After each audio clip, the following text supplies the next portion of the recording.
네, 남북이 다음 달 11일 개성공단에서 차관급 당국회담을 열기로 합의를 했습니다. 실무 접촉자 만난 남북 대표단은 어제 낮부터 11시간 동안 마라톤 협상을 벌인 끝에 이 같은 합의를 이끌어냈습니다. 다음 달 당국회담에서 논의될 남북 간의 주요 현안은 무엇인지 전문가와 함께 짚어보도록 하겠습니다. 통일연구원 정영태 박사 나오셨습니다. 어서 오세요. 네, 안녕하세요. 예, 어제 11시간 동안 네. 마라톤 협의 끝에 그래도 어느 정도 합의가 이루어졌군요. 네, 그렇죠. 어제 남북 공동 보도문을 내놨는데 거기에서 우리 남과 북은 제1차 이제 소위 제1차 남북 당국자 회담입니다. 이 정부 들어와서 예. 그래서 2015년 12월 11일에 개성공업지구에서 일단 개최하기로 합의를 했고, 예. 그리고 그번이 이제 차관급 수석 대표로 했습니다. 그리고 그 의제로는 뭐 다양한 게 있을 수는 있겠지만 이번에 남북한 관계 개선을 위한 현안이다. 뭐 예. 이런 식으로 좀 포괄적인 의제를 던져놓은 것으로 보입니다. 예, 일단은 격 문제에 대해서는 차관급으로 됐고 네. 의제도 구체적이지는 않고 좀 포괄적으로 논의가 됐는데요. 네. 일단 장관급 회담이 열릴 것이라고 좀 기대를 했었는데 이렇게 차관급으로 결정된 배경이 어디 있을까요? 그런데 이제 통일부 당국자들 또 지금 얘기하는 것이 이번에 소위 지난번에 고위급 회담을 했으니까 이번에 네. 그 실무자 차원의 그 당국 회담이다. 뭐 이렇게 판단을 했으니까 예. 이것은 그 차관급으로 처음부터 그렇게 생각을 했다. 이렇게 얘기를 했습니다. 예. 뭐 이렇게 본다면은 이제 그 남북한의 어떤 그 당국간 회담은 어떤 상징적이라거나 뭐 이런 그 정치적인 그런 표현이라기보다는 이제는 좀 더 그 구체적인 예. 또 실천적인 어떤 그런 회담으로 연결시키고자 하는 이 예. 남북한의 의도가 나름대로 그 밝혀진 게 아닌가 이런 생각이 듭니다. 그리고 지난 2013년이었나요? 네. 그 당국회담, 장관급 회담을 열기로 했다가 네. 경 문제로 좀 무산된 적이 있었잖아요. 네, 그렇죠. 이번에는 그런 좀 껄끄러운 점들을 애초에 이제 상쇄시키기 위해서 좀 그냥 차관급으로 정했다. 또 이런 분석도 있더라고요. 그것을 꼭 경 문제는 그 나름대로 또 그 극복할 수 있는 방법이 사실 예. 있고, 그리고 또 장관급이라고 한다면은 뭐 여러 가지 우리가 그 포괄적으로 이것을 그 적용할 그런 가능성도 사실 있기 때문에 그것은 네. 큰 문제는 되지 않는다고 봅니다. 예. 그러나 아까 제가 얘기 드린 것과 마찬가지로 이제 이 지난번에 그 장관급 회담 그것에 이어서 했던 그 성격은 아니지만 지난번에 8월 25일 우리 북한의 목함질의 도발 예. 이 문제를 해결하기 위해서 그 고위급 회담을 사실은 그 심도 있게 했다고 볼 수가 있죠. 그래서 1차적으로 8.25 합의가 나왔다고 볼 수가 있습니다. 그렇군요. 그래서 이번에 이 당국 간의 회담 자체는 이 8.25 회담을 이행하는 예. 그런 실무적 성격의 것을 띠고 있다. 이렇게 예. 보기 때문에 그런 어떤 경 문제라든가 이런 것 생각에 우리가 뭐 알아서 먼저 한 것이라기보다는 그런 실무적인 성격, 회담의 성격 자체를 우리가 분명히 하고 예. 이것을 보다 더 현실적으로 그리고 또 실무적으로 이끌어 나가고자 하는 그런 실천적 의지가 좀 보인다 이래 볼 수가 있겠죠. 아, 그렇군요. 그런가 하면 이제 개최 장소 같은 경우 8.25 합의 때는 서울 아니면 평양 아니었었습니까? 네. 그런데 이번에 이제 결정된 걸 보니까 개성에서 열기로 그렇게 합의를 했습니다. 여기엔 또 어떤 배경이 있을까요? 예, 그렇습니다. 이제 이게 본래 이제 평양, 서울 이제 왔다 갔다 하면서 이 당국자 회담 이렇게 열리기로 8.25 회담에서 나름대로 이제 합의를 본 바 있습니다. 네. 그렇기 때문에 이번에 만약에 이제 한다면은 우리가 서울에서 하는 것이 정상이 아닌가 뭐 네. 이렇게 생각이 됐는데 북한이 또 나름대로 내부적인 상황이라든가 어떤 체제 상황 뭐 이런 것 때문에 그랬음인지 소위 개성공단 개성공업지구에서 하자고 하는 그런 요구에 예. 우리가 어느 정도 좀 포용적으로 받아들인 그런 측면이 있다 이래 볼 수가 있습니다. 뭐 여러 가지 면에서 이번에는 좀 매끄럽게 그래도 진행이 됐다라는 생각이 그렇죠. 좀 뭐 전반적으로 드는데요. 보면은 네. 사실은 중요한 것이 일단 대화를 연결시키면서 이것을 네. 대화를 지속해 나가는 것이 중요하다.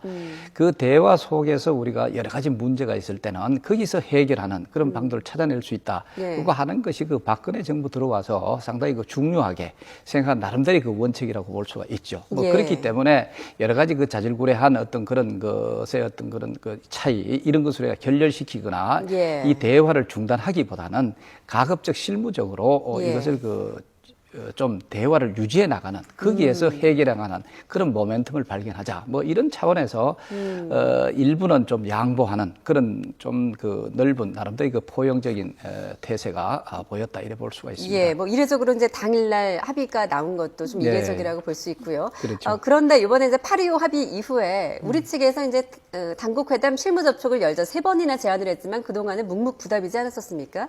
그런데 이번에 이렇게 역제안을 해오고 또 지금까지 이렇게 합의가 그래도 좀 매끄럽게 진행된 어떤 북한의 어떤 속내가 있을까요?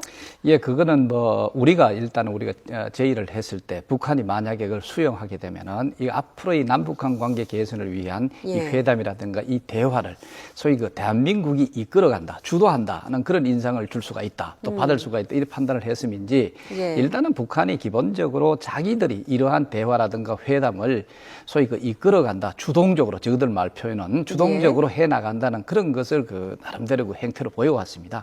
그렇기 때문에 사실은 그 남북한 관계 개선이라든가 이런 필요성은 북한에 더 있지 않느냐. 자, 그렇게 본다면 그것을 푸는 물꼬부터는 자기들이 주동해서 이 물꼬를 열어 나간다 하는 그런 인상을 강하게 주고자 하는 그런 그 행태였지 않느냐 이래 볼 수가 있죠. 뭔가 주도권을 주기 그렇죠. 위한 카드였다. 그런데 이제 북한이 지금 좀 다급하다라고 말씀하셨는데 북한이 이번 이제 차관급 회담을 열면 북한이 얻고자 하는 건 뭐 어떤 게 있을까요? 자, 이제 그 북한이 그 당 7차 대회를 내년 한 5월 경으로 일단 발표를 해놨습니다. 예, 당이라고 하는 것은 일단 그 당이 모든 것을 통제하고 지도하고 이끌어가는 그런 역할을 하거든요. 그렇다면은 이제 당이 모든 조직 같은 데 있는 데 들어가서 그런 어떤 성과를 내도록 하는 게 그게 중요한 어떤 그 특성을 지니고 있습니다. 그렇기 때문에 이러한 대남 관계에 있어서도 나름대로 성과를 내놔야 됩니다. 그래서 여기에 당이 주도를 해서 성과를 내고 그다음에 이제 당 7차 대회에서 그런 어떤 총책 여러 가지 그 총화를 한다든가 여기에 대한 보고를 한다든가 이렇게 함으로써 김정은 지도 체제를 어떤 의미에서 그 공고하는 그런 측면이 사실 있거든요. 그렇다면은 남북한에서 뭔가 성과를 내야 되는데 그것이 아마 대표적으로 금강산 관광사업 재개가 아닌가. 뭐 이렇게 본다면 그게 있어서 광산 관광사업 재개를 통해 가지고 뭔가 이 상징적으로 남북한 관계 개선을 위해서 김정은 지도자가 직접적으로 이것을 이끌어냈다 하는 그런 그 모습을 보이고 싶어하는 그런 측면이 있습니다. 북한은 이제 금강산 관광 재개를 요구할 것이다. 그렇죠. 이에 대해서 이제 우리 측은 또 이제 이산가족 상봉 정례화를 요구하지 않겠습니까? 그렇죠. 어느 정도 남과 북이 좀 그렇죠. 조율할 수 이번에도 있을까요? 아마 그 좀 시간이 그래도 좀 걸린 것이 이 의제에 있어서 상당히 그 좀 논란이 있었다 이래 얘기를 합니다. 우리는 그래도 당국자 회담이라고 하면은 사실 산적한 문제들이 많이 있지 않습니까?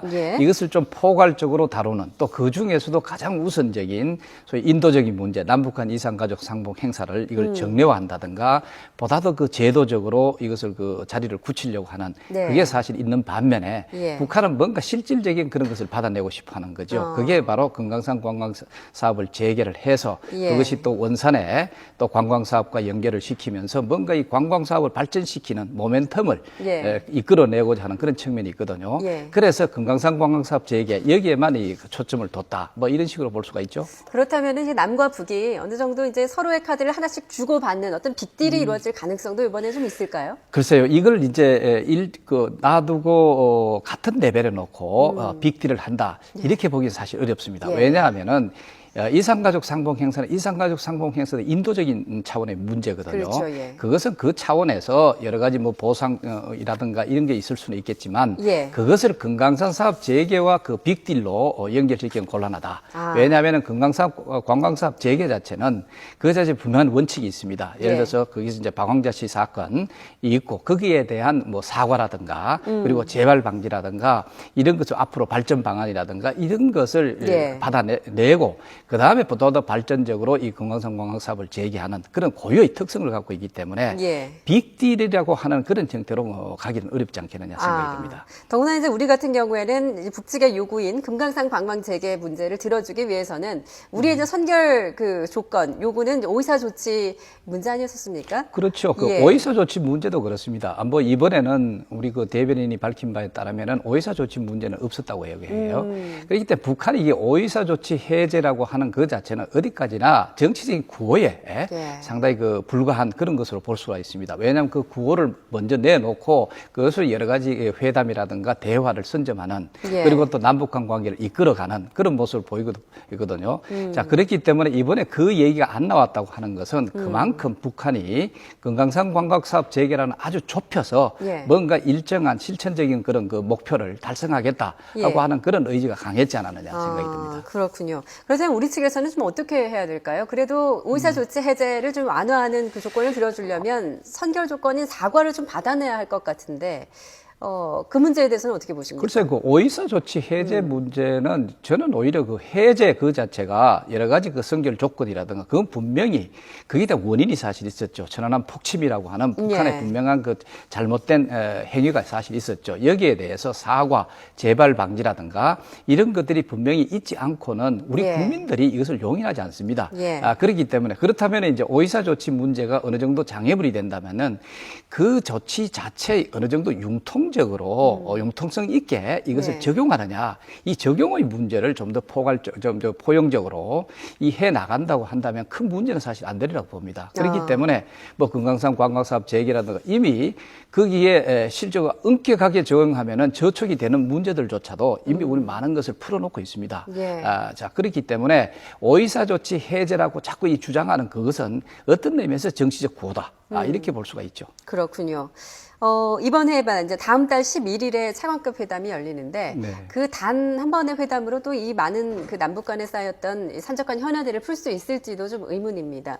어떻게 보십니까? 앞으로, 글쎄요, 그죠. 예. 우리가 그렇기 때문에 이것을 실무회담으로 일단 받아들이고 있습니다. 네. 그렇기 때문에 그 자리에서 우리는 좀 포괄적인 문제를 제시를 하고 또 북한은 북한대로 뭐 금강산관광사업 재개 이걸 네. 요구를 할 것이나 그러나 어떻든 이 자리에서 우리가 여러 가지 대화를 통해서 뭔가 이 좁혀 들어가는 그런 그 측면이 사실 있거든요. 예. 그렇다면 또 다른 부분별로 또 실무회담이라든가 이런 것을 또 창출해 낼 수가 있다. 예. 이런 여지는 사실 있습니다.